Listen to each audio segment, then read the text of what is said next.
자, 이제 오늘부터는 두터비 파리를 물거라는 작품을 정리해 보도록 하겠습니다. 두터비라고 하기도 하고 두꺼비라고도 얘기하기도 합니다. 보통은 두터비라고 나오는데 여기 교과서에서는 좀 더 순화시켜서 두꺼비 이렇게 말하고 있죠. 자, 두꺼비 파리를 물고를 공부하실 때 가장 중요한 요소들은 우선 두 가지 요소입니다. 첫 번째, 이 작품에 쓰여진 건 조선 후기의 작품이라는 걸 꼭 기억해야 돼요.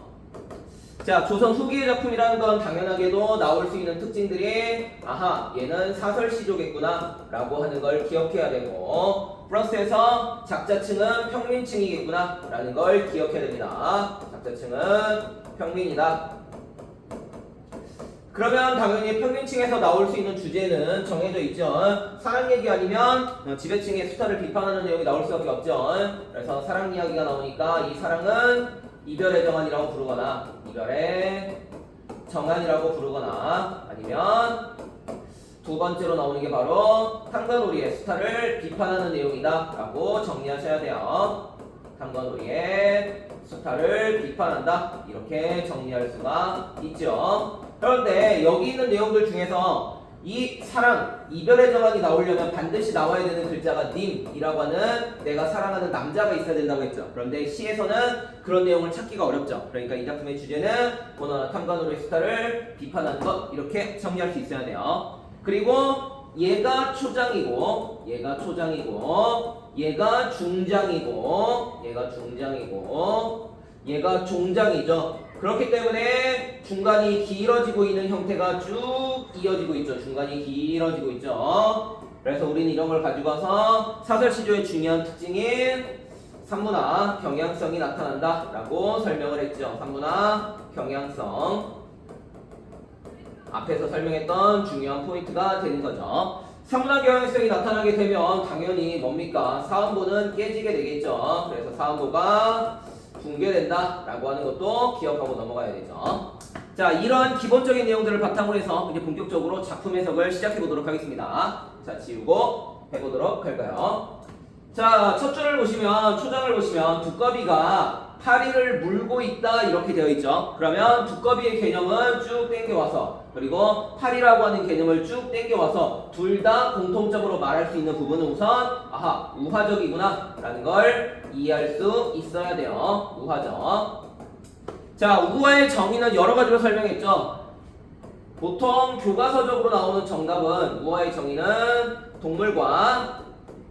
동물과 식물을 의인화한다. 이게 핵심이에요. 식물을 의인화하여 어떤 인물이나 아니면 어떠한 현실을 비판하는 것 이런 걸 일반적으로 우화라고 부릅니다. 그런데 우리는 우화의 정의를 좀 바꿔서 공부하는 게 편하다고 얘기했죠. 어떻게 공부하라고 했냐면 부정적인 대상을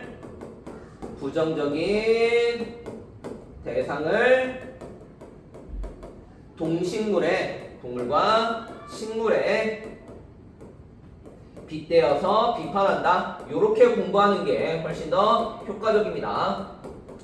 그러면 여기 나타나는 동물들은 각각 사람이라는 개념이 되겠죠. 즉 사람을 동물로 바꿔서 어떤 주제를 전달하려고 하는 거죠. 그리고 한 가지 중요한 요소는 여러 번 설명했지만 우화라고 하는 요소는 동물과 식물과 관련된 요소죠. 그렇기 때문에 우화는 어디에 포함이 된다고 얘기를 꺼냈느냐? 우의에 포함이 된다라고 얘기를 꺼냈죠. 우의적이 훨씬 더 넓은 범위입니다. 왜냐면 우의적이라는 건 그때도 설명했지만 동물과 식물도 들어가고요. 플러스 어떤 또 다른 인간에 빗댈 수도 있고요. 플러스 어떠한 상황에 빗댈 수도 있거든요. 그렇기 때문에 우화적이면 반드시 우의적이 됩니다. 자, 다시 한번 정리할까요? 우화면 뭐가 가능하다? 우의가 가능하다 라는 거 꼭 기억하고 가세요. 우화면 우의이기 때문에 당연히 이 작품을 가지고 와서 우화적인 방법으로 대상을 비판한다 라는 말도 맞고 반대로 또 다른 말로 우의적인 표현으로 대상을 비판한다 라는 말도 맞게 되는 거예요. 우의적 표현으로 대상을 비판한다. 이 말도 맞게 되는 겁니다. 또 얘기하지만 우화가 우의에 포함이 되기 때문에 그런 거예요. 기억하세요. 자, 그러면 이제 동물들 각각 어떤 의미를 가지고 있는지 한번 정리해 보도록 하죠. 자, 첫 번째 두꺼비 나오죠. 두꺼비가 파리를 물고 있잖아요. 그러니까 두꺼비는 파리를 괴롭히는 대상이 되겠죠. 그래서 일반적으로 얘를 뭐라고 얘기할 거냐? 탐관오리라고 정리할 수가 있겠네요. 탐관오리열. 그리고 파리를 물고 있으니까 파리는 그 탐관오리한테 시달림을 당하는, 희생당하는 대상이죠. 희생당하는 대상이다. 이렇게 정리할 수가 있습니다. 희생당하는 대상이니까 당연히 평민층 또는 다른 말로 얘기하면 백성계층이라고 얘기를 할 수가 있겠죠. 그리고 당연히 두꺼비가 파리를 물고 있잖아요. 물고 있다는 건 그들을 괴롭힌다는 얘기가 되겠죠. 그러니까 물고라는 걸 가지고 와서 백성을 뭐 하고 있다? 수탈하고 있다 라는 해석이 가능해지죠. 수탈. 그래서 이런 걸 가지고 와서 가렴주구의 상황이 나타난다 라고 설명했죠. 가렴주구. 그리고 이걸 가지고 와서 다르게 말하기도 합니다. 두꺼비가 파리를 물고 있다는 얘기, 두꺼비가 강자고 파리가 약자다라는 개념이 성립이 가능해지죠. 그래서 이걸 가지고 와서 가끔 객관식에서 뭐라고도 정리를 하고 있느냐? 대상들 간의 우열관계가 나타난다라고 설명하기도 해요. 우라는 건 강한 걸 얘기하는 거고요. 열이라는 건 약한 걸 얘기하는 겁니다. 그러니까 두꺼비하고 파리는 강자와 약자의 관계다라고 설명할 수 있겠죠. 자, 두꺼비가 파리를 물고 어디 위에 올라가 있느냐? 두엄 위에 올라가 앉아있죠. 두엄 위에. 두엄이라는 건 밑에도 해석이 나오지만 풀, 지푸라기 또는 가축의 배설물 따위를 썩힌 거름이라고 되어 있죠. 그러니까 이거는 지저분한 거예요. 지저분한 또는 더러운 이런 개념이 들어갑니다. 더러운 것 이런 개념이 들어가고 있죠. 자, 이 위에 올라가 앉아 있잖아요. 즉 두꺼비가 이렇게 지저분한 것 위에 앉아 있다는 얘기는 다시 바꿔서 얘기하면 이 두엄의 기능이 무엇이냐라고 했을 때 아하, 두꺼비가 더러운 녀석, 지저분한 것 위에 올라가 있으니까 그만큼 더러운 녀석이라는 걸 정리해주죠. 그래서 기능이라는 건 두꺼비의 부정적인 속성을 강조한다. 이렇게 정리할 수가 있겠죠. 그리고 두엄 위에 치다를 앉아죠. 치다를 앉아라는 건 밑에도 있지만 치닫다, 위쪽으로 달려서 올라간다 이런 의미죠. 그래서 제일 높은 곳으로 올라간다는 얘기예요. 높은 곳에 오르다 이런 얘기죠. 그러면 높은 곳에 오르다라는 말은 자기가 마치 대단한 것인 것처럼, 자기가 훌륭한 사람인 것처럼 높은 곳에 올라가서 에헴 하고 있는 모습이잖아요. 그래서 우린 이런 걸 가지고 와서 두꺼비의 태도를 언급하기도 합니다. 두꺼비의 태도는 굉장히 거만한 태도가 나타나는구나 라는 것도 확인할 수가 있죠. 당연히 이것도 비판을 받아야 되는 부분이 되는 거고요. 자, 이게 초장에 대한 얘기입니다. 두꺼비가 파리를 물고 백성을 수탈하고 있죠. 그리고 두엄이라는 부정적인 그 지저분한 곳 위에서 치달아 올라가서 마치 자신이 대단한 것처럼 거만하게 포즈를 취하고 있네요. 이해되시죠? 그러면 이제 두 번째 중장으로 진행을 해보도록 할까요? 건너편 산을 바라보니 라고 되어 있죠. 건너편을 바라보니 라고 하니 요것도 마찬가지로 거만한 태도예요. 거만한 태도입니다. 왜 거만한 태도가 나타나느냐? 세상에서 자기가 가장 뛰어난 대상이야. 그래서 이렇게 멀리 바라보면서 나보다 더 뛰어난 대상이 있느냐? 라면서 쳐다보는 거예요. 자, 거만한 태도로 바라보니 누가 떠 있느냐? 백성골이라는 또 다른 녀석이 하나가 나타납니다. 이것도 우화적인 대상이에요. 우화의 대상. 왜냐면 백성골이 매거든요. 하늘에 떠다니는 새, 송골매. 그러니까 얘가 떠 있어요. 그걸 봤더니 갑자기 가슴이 섬뜩하여 이렇게 돼 있죠. 가슴이 섬뜩하여 라고 하는 건 당연히 뭐가 되겠어요? 두려움을 느낀다 이런 얘기죠. 두려움을 느낀다. 두려움의 감정을 느끼게 되는 거죠. 그러면 두려움을 왜 느끼느냐? 이유는 단순해요. 두꺼비라고 하는 녀석이, 이 두꺼비라는 녀석이 백성골을 보자마자 깜짝 놀랍니다. 그 이유는 얘가 자기보다도 훨씬 더 무서운 녀석이기 때문에 그래요. 그러면 도대체 어떤 무서운 녀석이냐? 자기를 괴롭히는 녀석이냐? 아니요. 그렇게 보면 안 되고 자기보다 훨씬 더 권력을 많이 가지고 있는 대상으로 보셔야 돼요. 왜냐? 백성골이라는 건 송골매거든요. 송골매는 겉모습이 무섭게 생긴 매를 얘기하는 거예요. 그렇기 때문에 보통 겉모습하고 그 대상의 성격을 유사하게 보게 돼요. 그래서 무서운 대상, 거친 대상, 그리고 뭔가를 잡아먹는 대상 이렇게 바라보게 됩니다. 그래서 백성골이라고 하는 것도 마찬가지로 탐관오리로 정리를 하게 돼요. 그런데 이 탐관오리 중에서 얘는 훨씬 더 강한 탐관오리라고 정리를 하게 됩니다. 그래서 얘는 중앙의 관리이고요. 그리고 상당히 지위가 높은 고급 관리다라고 정리를 하게 됩니다. 물론 탐관오리랑 건 똑같아요. 그에 비해서 두꺼비는 지방의 관리이고요. 그리고 하급 관리다 이렇게 정리하게 되는 겁니다. 이해되시죠? 자, 가슴이 끔찍하여. 가슴이 끔찍하여서 깜짝 놀라서 풀떡 뛰어내렸다가 두엄 아래에 자빠진다 이렇게 돼 있죠. 두엄이 아까 얘기했던 지저분한 똥 같은 거거든요. 거기에 자빠지잖아요. 그래서 우린 이 부분을 가지고 와서 뭐라고 얘기할 뻔했냐? 두꺼비가 하고 있는 모습을 굉장히 우스꽝스럽게 표현하고 있죠. 우스꽝스럽게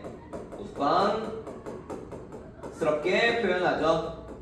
우스꽝스럽게 표현하니까 당연히 이 부분을 가지고 와서 대상을 조롱하는 느낌이 나타나죠. 그렇기 때문에 우린 이런 걸 가지고 와서 화된 표현이 나타난다 라고 얘기하고 있습니다. 이해되시죠? 당연히 희화하니까 대상에 대한 비판의 성격이 나타나는 거고요. 비판의 모습이 나타나는 거죠. 여기까지 이해되시죠? 어렵지 않죠? 자, 이제 마지막 들어갈까요? 마지막 부분을 보시면 모처라라고 돼 있는데 모처라 해석 안 해도 됩니다. 굳이 중요하지 않아요. 날랜 나일망정이지 어혈될 뻔했다라고 돼 있죠. 자, 두꺼비가 여기서 자빠졌어요. 자빠져 놓고 뭐라고 얘기하느냐? 여기서 이제 두꺼비가 말하죠. 두꺼비가 어떤 말을 하느냐? 자기도 지금 넘어져가지고 무한한 거예요. 근데 그 상황에서 갑자기 벌떡 일어나지고 내가 그나마 몸이 날쌘게 망정이지 민첩했게 망정이지 다른 민첩하지 못하는 녀석들은 이렇게 넘어졌으면 피멍이 들었을 텐데 혈은 피멍이에요. 피멍이 들었을 텐데 내가 원체 몸이 날쌔가지고 민첩해서 나는 피멍이 들지 않았어 이렇게 설명하고 있죠. 그러니까 바꿔서 얘기하면 뭐예요? 무한한 거예요. 무한한 건데 변명하는 거지. 그리고 플러스 자기 자신의 행동에 대해서 합리화를 시키고 있는 거죠. 내가 날쌔게 지금 이 위험한 상황을 피한 거야 라고 거짓으로 말하고 있잖아요. 그러니까 이런 부분을 가지고 보게 되면 부정적인 대상이 자신 어떻게 쪽팔림을 부끄러움을 감추기 위해서 하고 있는 변명에 불과하다라는 거죠. 부끄러움을 감추려는 말 이렇게 정리할 수 있죠. 그래서 이 부분을 가지고 와서 희화화시키고 풍자시킨다라고 얘기하는 거예요. 이게 풍자적이라고 얘기하는 거예요. 대상의 부정적인 속성도 강조되고요. 이해되시죠? 자, 여기까지 하시면 해석은 다 끝났고요. 그 다음에 중요한 거 나오죠? 바로 뭐가 나타나느냐? 여기에 나오는 초장과 중장은 분명히 초장과 중장은 화자가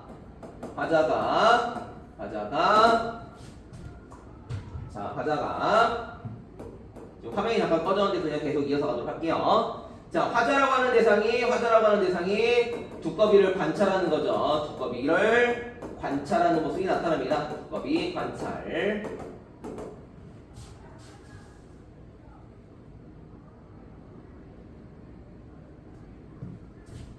자, 화면이 꺼졌는데 곧 나올 겁니다. 다시 나올 거예요.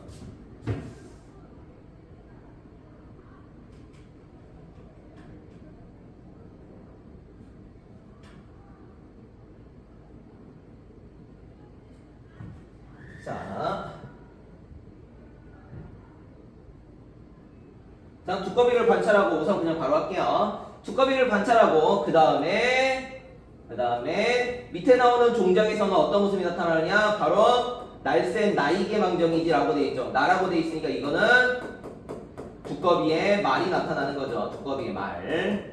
그러니까 화자가 두꺼비를 관찰하다가 이제는 두꺼비가 말하는 장면이 나타나죠. 그렇기 때문에 뭐가 나타납니까? 시점의 변화가 나타난다. 이렇게 설명할 수가 있게 되는 거죠. 관찰자 시점에서 1인칭 주인공 시점으로 변하게 되는 거죠. 이해되시죠? 어렵지 않죠? 이렇게 정리하시면 마지막에 중요한 포인트 시점이 변화된다라는 것까지도 정리가 되는 겁니다. 이해되시죠? 그리고 여기에서 이제 한 가지를 더 기억해야 되는 부분이 있습니다. 자, 뭐를 또 기억해야 되느냐? 뭐를 또 기억을 해야 되느냐? 이제 서술형에서 하나를 기억해야 되는 부분이 나타납니다. 서술형에서. 자, 서술형에서 여러분에게 준 자료 중에 또 다른 자료 하나가 있었죠? 어떤 자료가 있었냐면 한눈 멀고 한 다리 저는 이라고 하는 두꺼비의 모습이 들어가는 작품이 하나가 있었죠. 자, 이것과 여러분들 우리가 오늘 배운 두꺼비 파리를 불고의 공통점하고 차이점 정리할 수 있어야 돼요. 공통점하고 차이점을 정리할 수 있어야 됩니다. 공통점은 똑같아요. 모두 다 두꺼비도 나타나고 파리도 나타나고 그리고 백성골도 나타나죠. 그렇기 때문에 우리는 이걸 가지고서 모두 다 공통점으로 우화적이다 라는 걸 설명할 수 있죠. 당연히 우화적이니까 우의적이다라고도 말할 수 있는 거고요. 그리고 플러스해서 풍자적인 성격도 나타나고 있고요. 그 다음에 형식상으로 당연히 사설시조다라는 것도 정리를 할 수가 있겠지요. 그러니까 플러스해서 중간이 길어지는 산문화 경향성도 나타나고요 라고 설명할 수가 있겠네요. 이해되시죠? 근데 차이점은 무엇이냐? 차이점은 어떻게 보면 딱 하나 존재해요. 우리 교과서에 있는 124페이지에 있는 두꺼비 파리를 불고의 작품은 그냥 두꺼비예요. 그냥 두꺼비인데 여기 나오는 한눈 멀고 한 달이 저는 이라고 하는 이 두꺼비는 말 그대로 훨씬 더 대상에 대한 외양 묘사가 들어가 있는 외양 묘사가 된 두꺼비예요. 그런데 그 외양 묘사라는 건 그림을 그리듯이 자세히 대상을 설명하는 걸 말해요. 대상을 설명하는 겁니다. 대상을 설명 이렇게 말하는 거예요. 그래서 캔둥물과 한 다리 저는이라고 하는 이 두꺼비는 일반적인 두꺼비보다도 훨씬 더 부정적인 모습으로 표현되어 있어요. 한 다리를 절고 한 눈이 멀었다는 게 어떻게 보면 신체적인 장애인데 그 신체적인 장애라고 하는 게 바로 대상이 훨씬 더 나쁜 놈이다, 부정적이다 이런 걸 보여주려고 하는 거예요. 그래서 이 작품의 특징은 차이점은 뭐냐? 외양 묘사를 통해 그 대상의 부정적 속성을 훨씬 더 강조하고 있다. 그리고 부각시키고 있다. 라고 정리할 수가 있네요. 이렇게까지 하시면 차이점까지가 정리가 되는 겁니다. 어렵지 않죠? 자, 공통점, 차이점 꼭 기억해서 시험 잘 보기 바랍니다.